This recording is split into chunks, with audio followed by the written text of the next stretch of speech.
Hi! అందరూ ఎలా ఉన్నారు? చాలా రోజులవుతుంది లాంగ్ వీడియో పెట్టి. కొన్ని సిట్యుయేషన్స్ వల్ల పెట్టలేకపోతున్నాను. పెట్టడానికి ట్రై చేస్తున్నాను బట్ అవ్వట్లేదు. మెంటల్ స్ట్రెస్ కానీ, ఫ్యామిలీ స్ట్రెస్ కానీ చాలా ఎక్కువైపోతుందనమాట. బట్ పెట్టాలి. ఇంకా ఇక్కడి నుంచి కంటిన్యూగా పెడుతూ ఉంటాను. ఇదొచ్చేసి సాటర్డేదనమాట. ఆ రోజు మేము టెంపుల్‌కెళ్ళామనమాట. నేను ఎర్లీ మార్నింగ్ సాటర్డే అంటే కంపల్సరీ తులసమ్మ దగ్గర శంకు చక్రాలు ముగ్గేసుకుంటానండి. నాకు చాలా నచ్చుతది. పాజిటివ్‌గా అనిపిస్తదనమాట అలా పెట్టుకోవడం వల్ల. ఇంకా అందులో ఫ్రెష్ అయ్యి టెంపుల్‌కెళ్ళాం కదా! ఆ మోక్ష అనమాట కొబ్బరికాయ అవి పట్టుకొని ముందే పరిగెత్తున్నాడు మాకంటే ముందు. మోక్ష ఆగరా ఆగరా అని అస్సలు ఆగట్లేదనమాట. ఆడికి టెంపుల్ బాగా అలవాటయిపోయింది. దర్శనం అంతా వచ్చిన తర్వాత ఇక్కడ కోనేరు ఉంటుందండి. కోనేరులో కాళ్ళు కడుక్కుంటాం అనమాట. ఏంటి ఆగరా నాన్న అన్నాడు. ఆగట్లేదు. వాటర్ చూసేటప్పుడు ముందు వెళ్ళిపోయి కడిగేసుకోవాలని వాళ్ళ డాడీ తీసుకెళ్ళి కడిగిచ్చాడనమాట. ఆ కోనేరుకి ఎదురుగా అక్కడ శ్రీ మహావిష్ణువు ఉంటారనమాట అమ్మవారితో పాటు. చాలా బాగుండిద్ది అసలు అక్కడ. ఇంక ఇక్కడ వచ్చేటప్పుడు ఏంటంటే ఆంజనేయ స్వామి గుడి ఉండిద్ది అనమాట. ఆంజనేయ స్వామికి దండం పెట్టుకుంటే బెల్ కొట్టేసి గంట కొట్టి ఇంకొచ్చామన్నమాట. ఆ రోజు సెకండ్ సాటర్డే అవ్వడం వల్ల చాలామంది వచ్చారు. కూర్చోవడం కాదు కదా, నుంచోవడానికి కూడా లేదు. బట్ దేవుడి దయ వల్ల మాకు మాత్రం దర్శనం బాగా జరిగింది. బాగా అంటే నిజంగా చాలా బాగా జరిగింది. మిగతా ఎన్ని విషయాలు ఎలా ఉన్నా దర్శనం అయితే బాగా జరిగింది ఆ రోజు మాకు. ఇంకా అక్కడి నుంచి బయలుదేరి ఇంటికి వచ్చేసామన్నమాట. నెక్స్ట్ వచ్చేసి సండే. ఆ సండే ఏంటంటే మేము మా అమ్మ వాళ్ళ ఇంటికి వెళ్ళామన్నమాట. అందరికీ తెలిసిందే సండే వచ్చిందంటే ఏదో టైంలో కంపల్సరీ నేను మా పుట్టింటికి వెళ్తాను. మా అమ్మ వాళ్ళని చూసుకుని వస్తూ ఉంటానన్నమాట. ఇవి మా చెట్టు జాంకాయలు ఎంత తీయగా ఉంటాయి, అసలు చాలా తీగ ఉంటాయి. మా అమ్మ వాళ్ళు తొందరగా కొయ్యరు, అవి చిలుకలు కొట్టి పడేస్తూ ఉంటాయి అనమాట. ఇంకోటి మా ఇంట్లోకి వచ్చిన కొత్త మెంబర్లు, మా కుటుంబ సభ్యులు ఇంకా మూడు యాడ్ అయ్యారనమాట. ముగ్గురు. మా పెద్దోడు, చిన్నోడు, బుడ్డుగోడు అనమాట. దేవబాబుని ఆడుకోమని వదిలితే బొందుకుంటూ అట్ల దగ్గరికి వెళ్ళిపోతాడు అనమాట. అరే ఆగరని మేము ఎన్నిసార్లు తీసుకొచ్చి వెళ్ళిపోతున్నాడు అనమాట. వెళ్ళి ఏం చేస్తాడంటే వాటి చెవులు లాగుతాడు, వాటిని తల మీద చేయేసి ఇట్లా అంటున్నాడు అనమాట.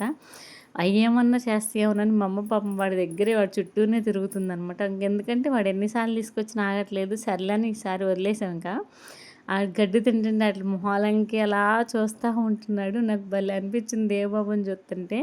ముద్దుగా ఈ ఏజ్లో వాళ్ళు ఏం చేసినా ముద్దే అనిపించిద్ది. అన్నీ బాగానే ఉంటాయి. పొడుకోడు అనమాట. అదే నాకు వచ్చే బాధ. ఇది వచ్చేసి మా చేలనమాట. సగం ఊడ్చారు, ఇంకా సగం ఊడవలేదు. అంటే అది కొంచెం వాటర్ ఇబ్బందిగా ఉంది. వాటర్ ప్రాబ్లం వల్ల వాటర్ అవ్వగానే అది కూడా ఊడ్చేస్తారు. మీకు వీడియోలు పెట్టే స్టార్టింగ్లో నేను చెప్పాను, మీకు గుర్తుండే ఉంటుంది. నేను ఒక నార్మడి పోసారండి, అది కొంచెం గ్రో అయినాక చూపిస్తానని. ఇదే ఆ నార్మడి. సగం ఊడ్చారు, మిగతా సగం ఉందనమాట. ఆ మెట్ట చేలో గట్లేస్తున్నారనమాట. మోక్ష కూడా వెళ్ళాడు. మోక్ష ఇప్పుడే కాదు, మోక్ష 1.5 ఏజ్ నుంచి కూడా పొలాలు వెళ్తూ ఉంటాడు. మా తమ్ముడోళ్ళు బండి మీద తీసుకెళ్ళేవాళ్ళు అనమాట. నేనేమనుకుంటానంటే మన పిల్లల్ని మనం నేచర్కి, కొంచెం ఫార్మింగ్కి దగ్గరగా పెంచాలి. మోరల్స్, వాల్యూస్, ఎథిక్స్ అనేవి ఉంటాయి కదా, అవి మన పిల్లలకి మనమే ముందుగా నేర్పించాలి. మన పిల్లలకి మనం కాకపోతే ఇంకెవరు నేర్పిస్తారు. కొంచెం గట్టిగా తిట్టైనా నేర్పించాలి. మనమే కదా మన పిల్లలకి ఫస్ట్ గురువులు, తల్లిదండ్రులు అవుతారు కదా, అదనమాట. ఏమో నా వల్ల అయినంత నేను అడిగి నేర్పించడానికి ప్రయత్నిస్తాను. మరి వాడు ఏం చేస్తాడో చూడాలన్నమాట. ఇక్కడ వచ్చేసి ఇంకా ఆ రోజు నైటు బయలుదేరి వచ్చేసాం. ఎర్లీ మార్నింగ్ బయలుదేరి వచ్చాము. అంటే మండే మార్నింగ్ బయలుదేరి వచ్చేసాము మా ఇంటికి. మండే మేము ఫాస్టింగ్, కిడ్స్ మాత్రం పెట్టేస్తాము. నేను మా హస్బెండ్ తినమనమాట. ఆ రోజు ఏంటంటే మాస శివరాత్రి, అర్ధ నక్షత్రము ప్లస్ చతుర్దశి వచ్చింది కాబట్టి సోమవారం అందులో. ఇంకా ఈవినింగ్ టెంపుల్కి వెళ్ళామన్నమాట. మేము ఫ్రెష్ అయిన తర్వాత ఈవినింగ్ టెంపుల్కి వెళ్ళాము. వెళ్ళిన తర్వాత దర్శనం అయితే చాలా బాగా, స్వామి అలంకరణ అయితే మనం చెప్పాల్సిన అవసరమే లేదనమాట. ఎంత బాగా అలంకరించారు. ఈ వీడియోలో నాకు సరిగ్గా తీయడం రాలేదు, కానీ అమ్మ ఎంత బాగా ఉన్నారు అలంకరణలో స్వామివారు. ఆ నెక్స్ట్ డే దేవికి హెల్త్ కొంచెం అప్సెట్ అయిందనమాట. డాక్టర్ గారి దగ్గర తీసుకెళ్ళి చెకప్ అంతా చేస్తే కొద్దిగా లంగ్స్లో ఫ్లమ్ వచ్చేసింది ఉందన్నమాట. ఫ్లమ్ ఫామ్ అయిందన్నారు. దానికి కోల్డ్ సిరప్ అవి ఇచ్చారనమాట, హిప్ సెల్స్ ఇచ్చారనమాట.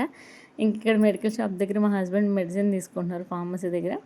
నీ డ్రెస్కి మ్యాచ్ అయితే కళ్ళజోడు పెట్టుకోమంటే ఊరికి అలా కళ్ళజోడు పెట్టి ఊరిని ఒక క్లిప్ తీసాను అనమాట. అంతే. ఇంకొకటి పిల్లలు అలా పెదం కొరికితే హెల్త్ ఇష్యూస్ వస్తాయి అంటారు. అది నిజమండి, నిజంగా నిజం. నేను మోక్ష అప్పటి నుంచే చూస్తున్నాను. పెదం మెలిపెట్టారు అంటే వాళ్ళకి హెల్త్ ఇష్యూస్ వస్తాయని అర్థం. ఆ రోజు మా సిబ్బు పుట్టినరోజు అండి. దేవుని హాస్పిటల్‌లో చూపించిన తర్వాత మళ్ళీ అటు నుంచి అటు మేము మా సుబ్బు పుట్టినరోజుకి కూడా వెళ్ళామనమాట. మా సుబ్బు వాళ్ళు కూడా మా అమ్మ వాళ్ళ ఇంటికాడే ఉన్నారు. పాపం వాడు అంటానే ఉన్నాడు, నా పుట్టినరోజు ఈసారి అమ్మమ్మ వాళ్ళ ఇంటికాడే జరిగిద్ది, అమ్మమ్మ వాళ్ళ ఇంటికాడే జరిగిద్దని. వాళ్ళు అనుకున్నట్టే అమ్మమ్మ వాళ్ళ ఇంటికాడ జరిగింది. యాక్చువల్‌గా చూసారా, వాడికి వాళ్ళ బాబాయ్ అంటే చాలా ఇష్టం అనమాట. చాలా అంటే చాలా ఇష్టం. వాళ్ళ బాబాయ్కి కూడా వాడంటే చాలా ఇష్టం. దత్తపుత్రుడు అనమాట. అంటే కొడుకు దత్తపుత్రుడు అనమాట. పెద్ద కొడుకు. ఈ మనిషి ఇంత తెల్లగా ఇంత బ్యూటిఫుల్ గా ఎలా కనబడుతున్నాడు మీకు నాకు తెలిసి 4 years అంతే, 4 to 5 years ఏజ్ లో ఉన్నప్పుడు నాకు మ్యారేజ్ అయింది. మా హస్బెండ్ అప్పటి నుంచి సుబ్బుది అటాచ్మెంట్ అనమాట. బాగా అనమాట. చాలా బాగా చూసుకుంటాడు. ఎందుకో తెలియదు, సుబ్బు అంటే మాకు అదో ఫీలింగ్ ఉంటుంది. అందుకు నేను యూట్యూబ్ ఛానల్లో అనుకోకుండా దేవో వీడియో అప్లోడ్ చేసి రీచ్ బాగానే వెళ్తుంది కదా, వీడియోస్ చైనా వద్దన్న డౌట్ లో ఉన్నప్పుడు మా హస్బెండ్ తర్వాత చెయ్యి, నీకు మేము ఉన్నామని ధైర్యం చెప్పిన వాళ్ళు సుబ్బు అనమాట. ఎందుకు చిన్నోడమ్మ భయపడతారు, ఎంతమంది చెయ్యట్లేదు, చేయగా నీకే అలవాటు అవుతుంది, బాగా చేస్తాను చెప్పి నాకు దగ్గరుండి మా హస్బెండ్ తర్వాత అంతా సపోర్ట్ ఇచ్చింది అయితే నాకు మా సుబ్బు గాడే నిజంగా అనమాట. వాడు మాట్లాడే మాటలు కొంచెం జోక్ అనిపిస్తే బట్ రియల్టీ ఉంటుంది. ఆటలతో సరిగ్గా అర్థం చేసుకుంటే చిన్న ఏజ్ అయినా కానీ కొంచెం మెచ్యూరిటీ ఉంది బిడ్డకి. కాకపోతే కొంచెం ఫన్నీ వేలో వెళ్ళిపోతూ ఉంటాడు అనమాట. అదనమాట ఆడలో నిజంగా బంగారు తల్లి. హ్యాపీ బర్త్డే రే సుబ్బుగా.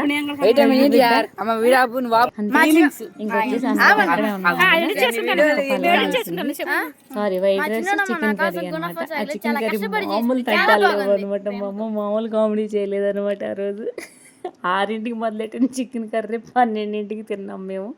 సారీ అబ్బా, వండడం 6ంటికి స్టార్ట్ చేసింది, బట్ మేము తినేటప్పటికి 12 అయింది అనమాట. అంతే గైస్, ఇక్కడితో ఈ వ్లాగ్ ఎండ్ అవుతుంది. సబ్స్క్రైబ్ చేసుకుని లైక్ చేయండి.